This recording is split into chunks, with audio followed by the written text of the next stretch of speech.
suas vertentes, vocês devem ter sofrido algum tipo de preconceito ou algum tipo de represária mesmo, de, poxa, mas pô, você está pensando além, você tem que pensar aqui desse jeito que eu sempre estabeleci.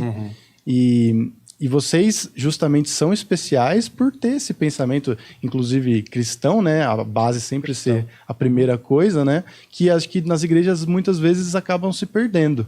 Então eu queria que vocês falassem um pouco desse processo de, tipo, levantar uma coisa própria e corajosa em meios que muitas vezes são fechados e que não permitem muito esse diálogo. O próprio Jesus, né, ele quebrou paradigmas da sua época. Ele foi contra o sistema religioso que existia naquele tempo. Quando ele fala contra os fariseus, era a parte hierárquica majoritária, né, representantes, os guardiões da lei, dos valores, né, de Deus e tudo mais.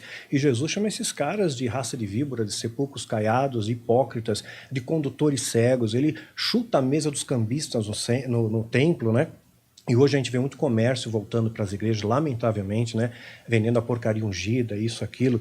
Então, Jesus, ele quebrou esse paradoxo no período dele e continua quebrando nos dias de hoje.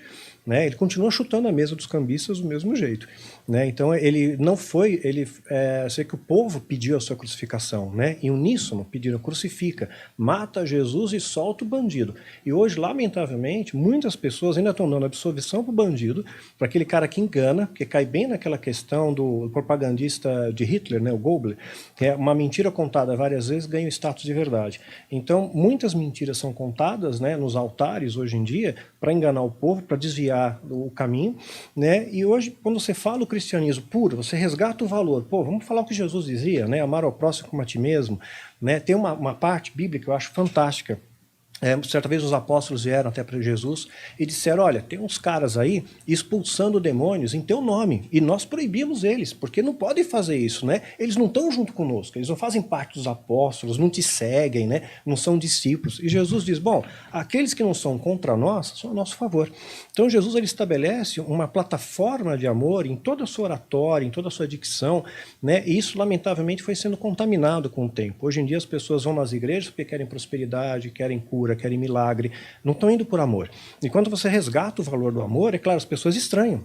Você falar a verdade, um sistema culturado pela mentira, né? Você falar sobre amor num local, numa época, historicamente falando, onde o amor está se esfriando, isso choca muita gente.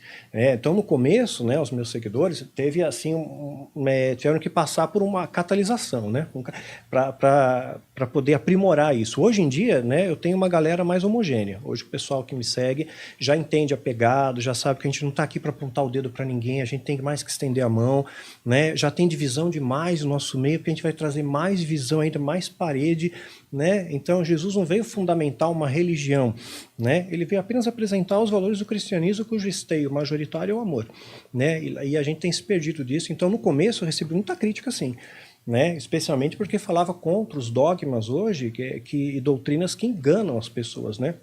Doutrinas humanas, até doutrinas diabólicas. Quer ver um exemplo? Uma vez, eles usam isso muitas vezes nos altares, eu sempre alerto a galera que me segue. Eles usam hoje de neurolinguística para enganar pessoas, usam de técnicas de hipnose. Não sei se você já viu, uma vez eu vi na televisão, pastor falando assim para as pessoas cruzarem a mão assim, e falou, olha, agora eu vou orar aqui e quem tiver amarrado, chama de encosto, né? Com encosto, não vai conseguir desgrudar a mão, né? E aí só quando eu orar, essa pessoa vai conseguir desgrudar as mãos e vai ser liberta. Isso aí, ele mandou uma mensagem ali codificada, uma mensagem no inconsciente, ele está usando uma técnica de hipnose, e muita gente não conseguiu desgrudar a mão, mas é uma coisa natural, né? Enquanto quando você mostra a verdade, que é muito mais pura, Jesus não pede grande sacrifício de você, só pede que você ame a Deus e o meu próximo como a ti mesmo. Só isso, né? As pessoas acham estranho, poxa, mas não tem o sacrifício, né? Eu não tenho que odiar todo mundo, e isso não está na oratória de Jesus. Diz, ide levar o evangelho a todos os povos, não é? Ide julgar todos os povos, né? E o povo sai apontando o dedo, vai todo mundo para o inferno e tem uma galera seleta que vai para o céu, né? Quer dizer, vai ser um marasmo no céu, vamos combinar, né? Não vai ninguém, né? Então, eu sinto que não vai ter rede social também. Pois não vai ter. Então, sim, no começo a gente é apedrejado, sim, porque você está levando a mensagem da verdade, né? E as pessoas estão acostumadas com a mentira. Então, essa a pegada. Não sei como é que funciona lá dela. Eu também concordo muito com isso. É a simplicidade, é apenas o amor mesmo, né? Não tem mais que isso. E com amor você consegue tanta coisa, você vai... Sim. Você destrói tudo, obstáculos, cria grandes caminhos, você não tem noção. Nas minhas palestras também eu falo muito isso, de o perdão, né, não ter o ódio, faz muito parte disso, né? Exatamente. Então, eu concordo com muito. Mas você sentiu alguma dificuldade de quando você entrou no meio de algumas críticas, alguma coisa assim ou não? Sim, até mesmo da minha própria religião. Ninguém... ela é uma charlatã, porque onde já se viu um bandista? Ela é um bandista, ela é católica, ela é o quê? Ela é geminiana. Então, geminiana tem todas as religiões. Né? Então, tudo isso. Tive muitas críticas sobre isso. Mas eu tenho também essa visão aberta, muito aberta, sobre isso. Eu acho que essa pluralidade o amar, o né? perdoar. Que nem ele disse mesmo, não tem muito o que se fazer. É a técnica do amor. Tem, não tem? Sim. Né? É a técnica do amor, a técnica do perdoar, do aceitar. Já imaginou? Perdoar é uma técnica tão difícil, não é? Não é para qualquer um. Exatamente. Então, a partir do momento que você trabalhar, né, ter essa técnica dentro de você, na minha opinião espiritual, você já está num parâmetro, assim, bem superior. Porque o perdão, ele é difícil. Você aprender a perdoar e perdoar de verdade, Exato, né? de verdade. Tem que ser de verdade. Não só de boca, né? Isso, perdoei, mas tô com um pouquinho de mágoa, ainda tem um pouquinho de ressentimento, então você não perdoou. Exato, dá dislike. Isso, isso. Fica lá só no essa é a nossa, agora a moda jovem agora, a moda né? jovem, tem tudo isso. É o famoso perdoar e esquecer, né? Tem que esquecer. Exatamente. A ponto dele bater ali na sua porta amanhã, você vai ajudar? Vou. Mas ele te fez aquilo ontem, paciência. Eu vou ajudar com todo o amor do mundo. Exato. Eu ajo assim. Eu acredito que seu ensinamento é isso, né? Exatamente. Uma coisa que, inclusive, nós e vocês tomamos porrada juntos foi na coisa do ateu vai pro céu.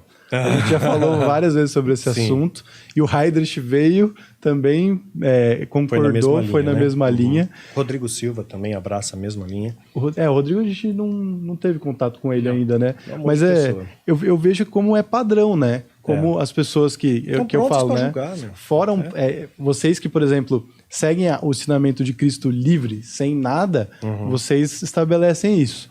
E as pessoas não gostam disso. Até eu fico pensando assim, por quê? Não era melhor se todo mundo se desse bem?